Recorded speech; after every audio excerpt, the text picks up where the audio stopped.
dan membutuhkan waktu hingga ratusan tahun. Di sisi lain, Biksu Tong masih tidak terima kalau ia akan melahirkan seorang bayi. Kemudian sang ratu mencoba menjelaskan bahwa ini sama sekali bukanlah hal yang buruk. Jika janin itu digugurkan, lantas apa bedanya ia dengan membunuh? Setelah menyadari hal tersebut, secara perlahan-lahan Biksu Tong pun akhirnya bisa menerimanya.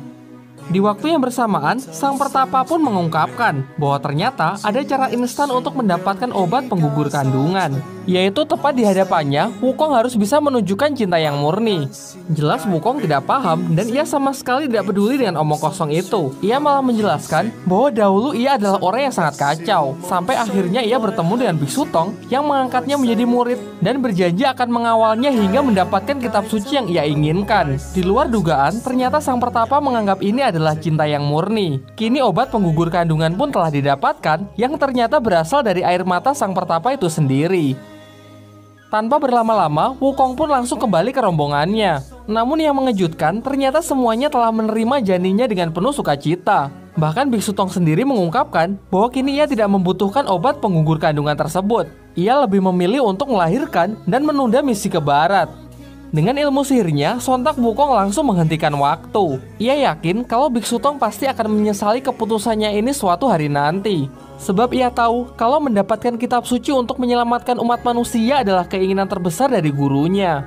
Setelah waktu kembali, obat tersebut pun telah bereaksi sehingga kini janin mereka semua telah gugur.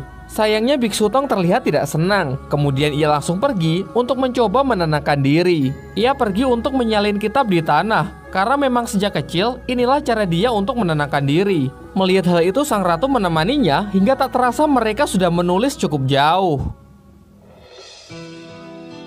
Tanpa disadari, ternyata Ibu Suri sudah berada di belakang mereka. Setelah mengetahui kepalsuan dari kematian Biksu Tong, sang ratu pun kembali menangkapnya. Namun alih-alih dimasukkan ke dalam penjara, Biksu Tong malah dibawa ke pesisir. Daerah ini terkenal dengan nama lautan tak bertepi, sehingga dapat dipastikan siapapun yang berlayar di tempat ini pasti tidak akan kembali. Di pihak lain, ternyata sang ratu menyadari rencana Ibu Suri yang ingin menghanyutkan Biksu Tong. Sadar bahwa ia tidak mampu melawan kehendak dari Ibu Suri, ia pun turut menemani Biksu Tong untuk hanyut menyusuri laut.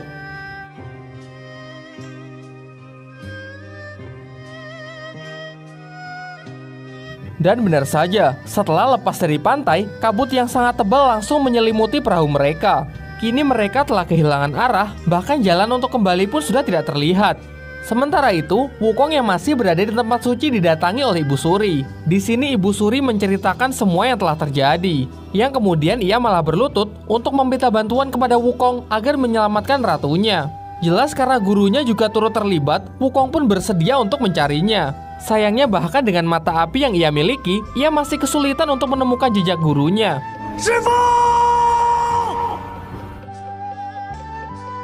Biksu Tong bersama sang ratu masih terombang-ambing di atas perahu. Meskipun kabut telah menghilang, namun sejauh mata memandang, mereka hanya bisa melihat lautan. Meskipun sepertinya belum cukup lama mereka memasuki laut, namun entah bagaimana, rasanya sudah seperti berbulan-bulan. Tentu sebagai manusia biasa, mereka juga memerlukan kebutuhan biologis. Biksu Tong yang dengan ikhlas menawarkan dirinya untuk dimakan, tentu membuat sang ratu menjadi sangat tersentuh. Jelas ia menolak tawaran tersebut dan lebih memilih untuk menghadapi semua masalah bersama-sama.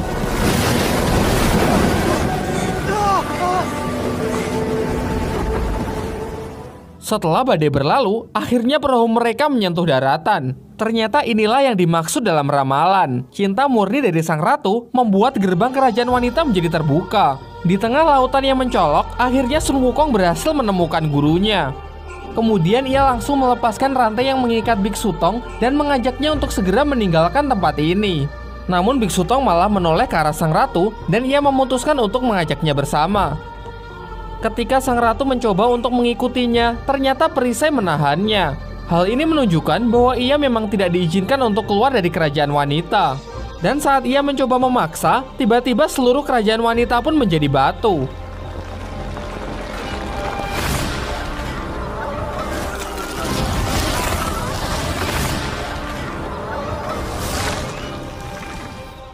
Sang ratu pun juga tidak luput dalam peristiwa petrifikasi ini. Untunglah dengan sigap Biksu Tong langsung memeluknya yang membuat keadaan kembali menjadi seperti semula.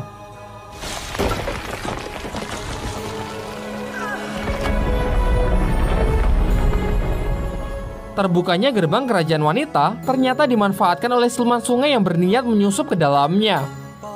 Dari sini akhirnya pun terungkap bahwa kisah cinta seorang gadis dengan siluman sungai sebelumnya adalah masa lalu dari Ibu Suri. Dahulu Ibu Suri memutuskan hubungan mereka karena ia terikat takdir yang menjadikannya ratu selanjutnya di kerajaan wanita. Sementara itu, Biksu Tong memutuskan untuk tinggal sebentar lagi di kerajaan wanita sampai sang ratu pulih. Di sana kemudian ia didatangi oleh Dewi Kwan Im yang memberikan ia pencerahan atas masalah ini. Malam harinya, ketika Ibu Suri tengah menggelar upacara pemanjatan doa untuk mendapatkan keselamatan sang ratu, tiba-tiba ia didatangi oleh siluman sungai. Meskipun Ibu Suri cukup terharu karena sang siluman sungai telah menantinya selama 20 tahun, namun ia tetap menolak untuk melanjutkan hubungannya setelah ia mendengar kalau sang ratu telah siuman. Hal ini karena ia masih merasa memiliki tanggung jawab untuk membimbing sang ratu untuk memimpin kerajaan wanita. Siluman sungai yang tidak bisa menerima keputusan itu mengamuk dan berniat untuk membunuh sang ratu.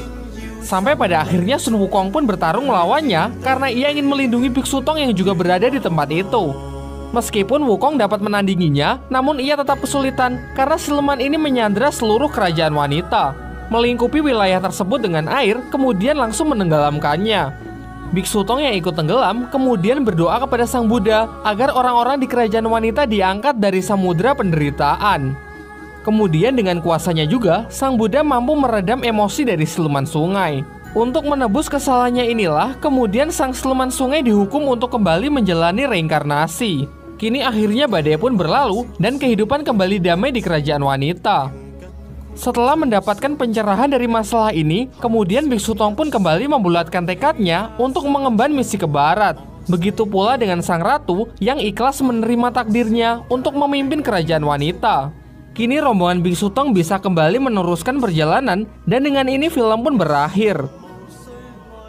Ya, meskipun film ini ceritanya jauh melenceng dari serialnya, film ini masih sangat layak untuk ditonton kok. Memang sih, kalau dari segi visual, serialnya yang dibuat 20 tahun sebelumnya memanglah kalah telak.